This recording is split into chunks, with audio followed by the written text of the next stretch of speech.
Obviously, good to get a win, a conference win here at home. So those things you have to win at home to have a chance for a successful season.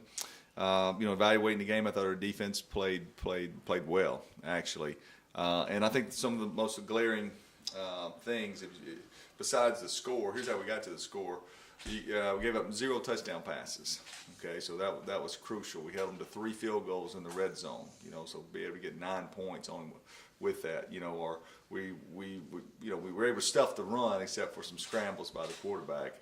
And then so when they threw the ball, we were able to just rush 3 guys. Okay, and something I am proud of is rushing 3. I know the guy got out, made some plays and stuff, but we were able to stay in coverage a long time with 8 guys.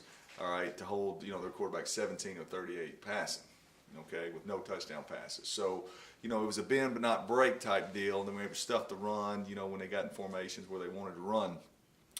There's always things we could have done, to play better.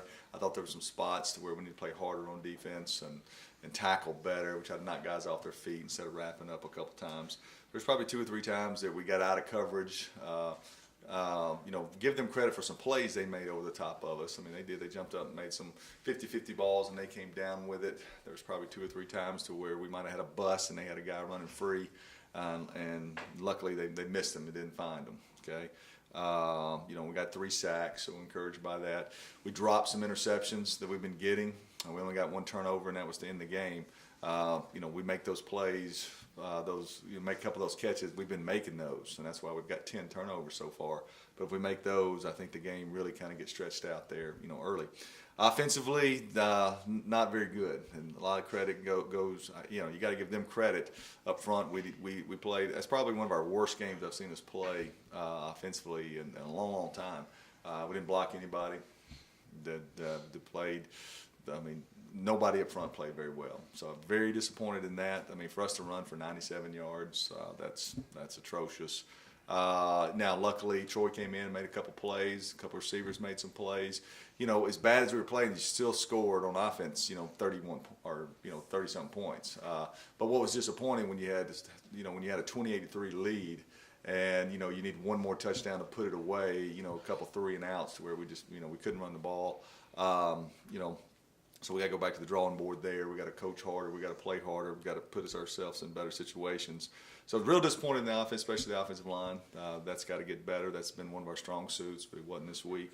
It was good to see a couple guys. Good to see Greg make a couple plays at the wide receiver position. That was good. When he's comfortable and knows what he's doing, he's hard to handle. Londale making a couple plays. That was good to see. LD had a couple runs, and that was good to see. I thought we were good in special teams. I really did. Was 0 return average on our punt unit. That was good to see. We let 1 kickoff get out a little bit where we lost contain. Besides that, I thought Mitch really kicked the ball well. LD made a bad decision on trying to return that 1 kickoff return. You got to let that ball go. We ended up getting the ball at the 1-yard line. That was a bad decision. And I put us in a bind, put Mitch, trying to kick the long field goal after Gunner took the sack.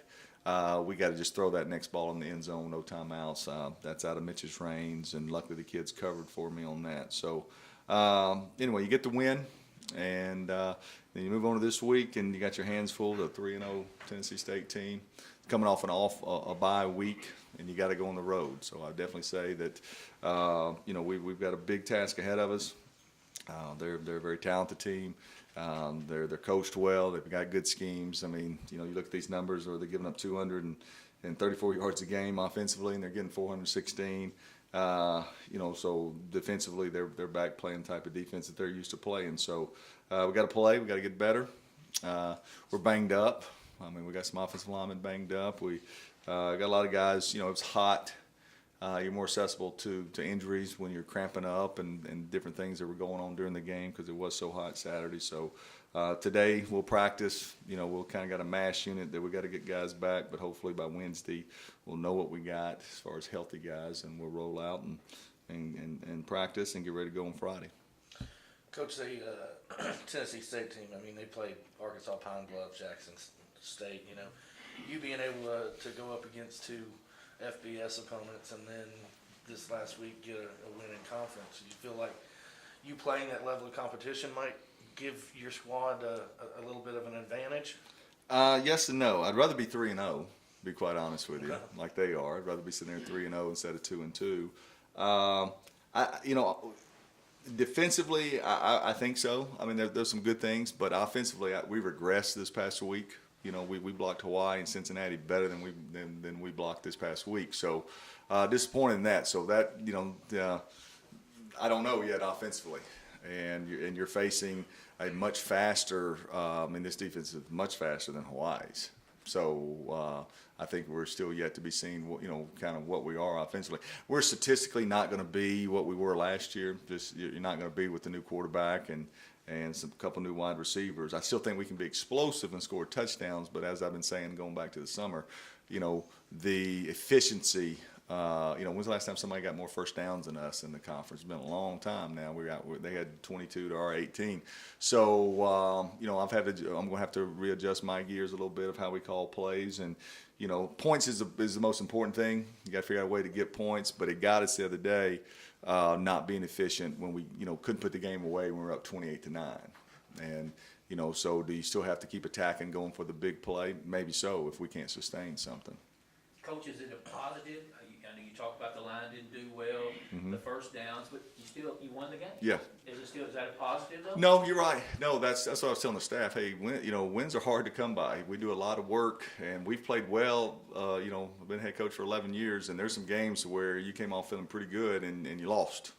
You know, Hawaii, I mean, Cincinnati, right? Even though the bottom line is you figure out a way to score points, okay? It's just eventually you're going to play a team that you're better than physically, and when you don't execute, that's when they have a chance to beat you. And that's almost what happened, you know, Saturday in some spots. So, yes, you'd much rather be sitting here talking about this right now with the win under your belt than if we would have lost that game and been disappointed how we played offensively. What do you think about the play of Troy Saturday? You know, I mean, Gunner was two things. Gunner still had the banged up shoulder, but I felt like he deserved a start because he was healthy enough to play. He just, I thought there were some spots that I thought he panicked a little bit. Just wasn't, didn't get us to the right checks, and and I thought he would have played himself through that. But missing 2 weeks and not being able to get the reps in practice, I think really digressed him. Then when he hung the ball up in the middle of the field for the interception, when they blitzed him in one high safety and he never saw I knew it was time to make a change and at least let him sit out for a series and see some things, let it slow back down. But once Troy led us to 2 touchdowns, it's hard to go back and make a change again. And right now, barring anything different, Troy start this week, and he deserves that. He's had 3 solid games, maybe not spectacular, but three solid games, and Gunner will continue to have to work and play himself back in there. Coach, you only had the one interception, but being able to get your special teams and your defense to force some turnovers, be able to score too, always helps that offense. Well, like I said, at least we were even in the turnover margin. This week the defense has been getting a bunch, and like I said, they had some chances. But luckily, like I said, the special teams were solid.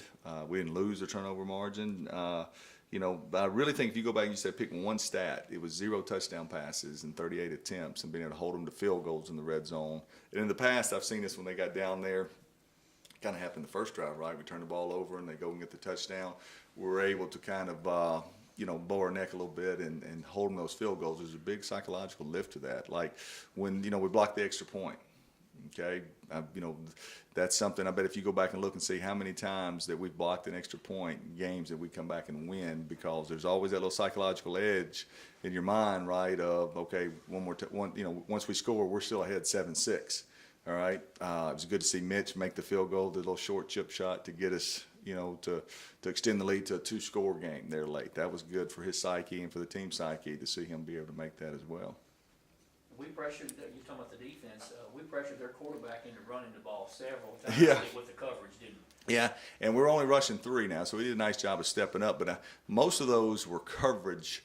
They're not necessarily sacks, but they were covered because when we came and got him, we were able to get him, but we just didn't want to give him an opportunity to make a play on us. So you got to credit those linebackers and those defensive backs of covering that long, because he did a nice job of escaping and stepping up, and when you're rushing three, normally our linebackers would come out of coverage and go and get the sack. I mean, that's one thing we were talking about.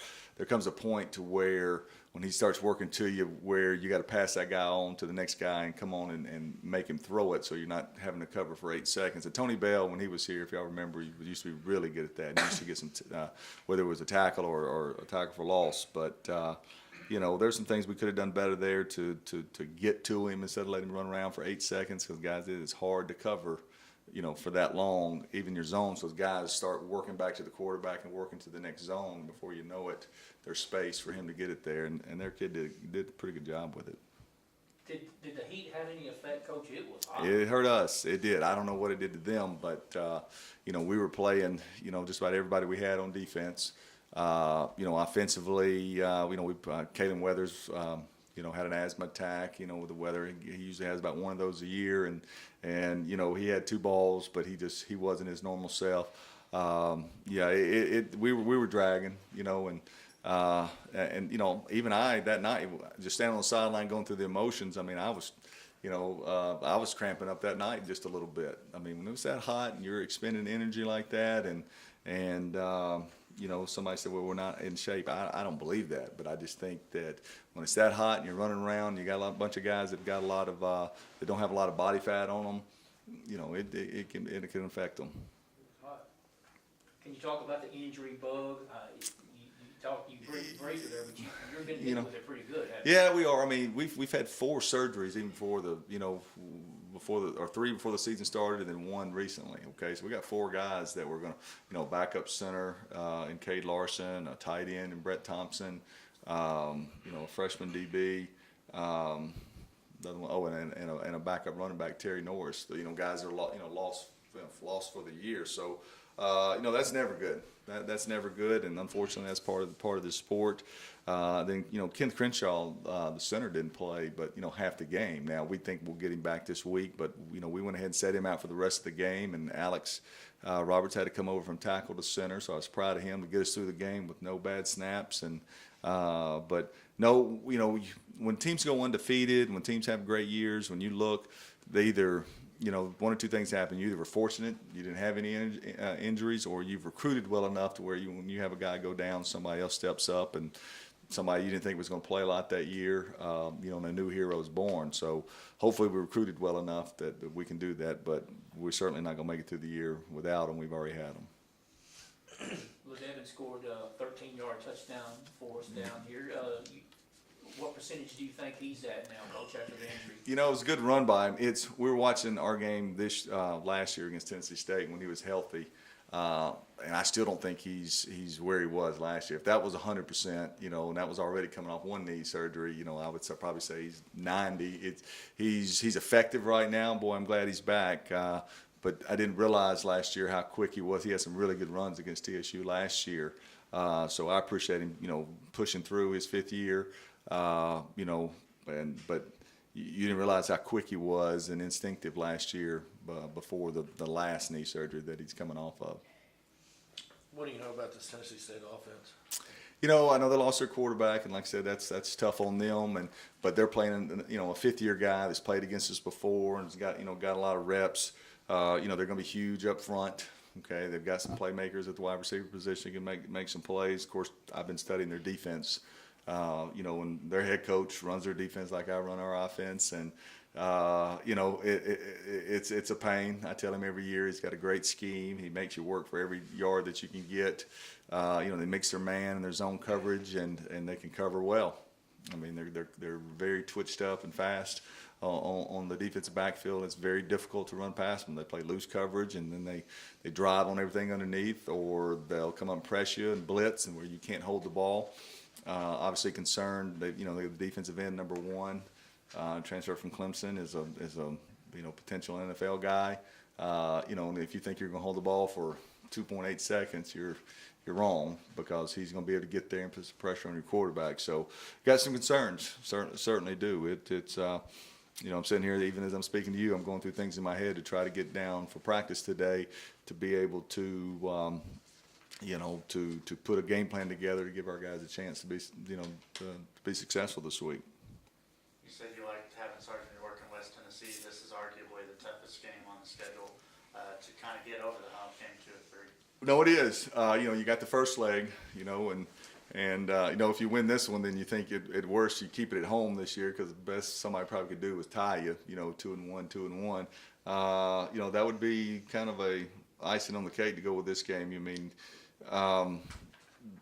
it's going to be tough. I mean, it is. Last time we went there, I think it was 14-12, 16-4, something like that, and boy, it was tough sledding for us just to get a first down. But the defense scored and held them, and we figured out a way to punch one in late. So it's one of the most rewarding wins, even though I think we had 200 yards total offense, but we were able to escape out of there with a win. You know, Tennessee State had a tough year last year, but you know, so they got some bad taste in their mouth, and I'm sure that they'll be ready to go Saturday. Can you give us a hint of the conversation after the game with Derek Carr and the other guys? You know what? You know, Derek didn't have a whole lot to say. He was cordial after the game. You know, Sat was good. I mean, I feel for him. I know what it's like to be a head coach, and you're close, and you're thinking about, you know, what can we do better? What can I do next week? Scotty was great, you know, to talk to. You know, and I thought he did a good job with his offense.